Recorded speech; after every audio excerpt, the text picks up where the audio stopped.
با ما نشسته بودیم رو تختمون، زندگیمونو میکردیم، میرفتیم میومدیم، کاری به کار کسی نداشتیم اصلا. یا سر و کلت از ناکجا آباد پیدا شده نیش ما رو باز کردی.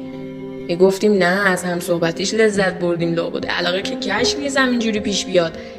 گذشت دیگه، جواب پیاماتو نتونستیم تو جمع بدیم، یه وقت قیافمون چپل چولاق نشه سوال پیچمون کنن. ما تو خلوت باد خنده رد و بدل کردیم تا یه روز دیگه قبول کردیم که دلو دادیم رفته. تو نشون میدادی دلتو، ما هم عینکو جابجا میکردیم که مثلا آقا ما حواسمون نیست ندیدیم. دیگه زدی به سیم آخر گفتی بابا خره نگاش کن، ما هم خوشمون میومد، خوب نگاه کردیم و شروع شد. حالا این ضربان 20 صابم یک بالا پایین میشد، بعد گرفتی یه لبخند و وصل پینه سردر قلبمون کردی و ما هم راه رو سیر میکردیم، روز به روزم قشنگترش میکردی تا یهو کوچولو کوچولو دلمون رو تاول تاول کردی. گذشت، دل درد امونمون رو برید. گفتیم آقا بین دلتو بگی دل ما رو پس بده.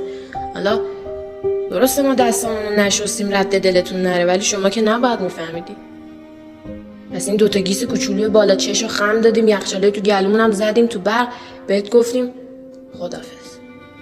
حالا اینکه شما هم یخچاله تو روشن بودی یا از ته دلون حرفا رو زدی بهمونو خدا میدونه، ولی گرفتی چند تا خط رو دستمون کنار رد قلبت انداختی، ما هم هرسی شدیم خونمون رو پاچیدیم روت.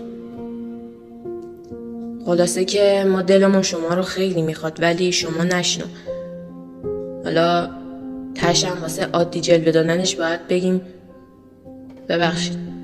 شما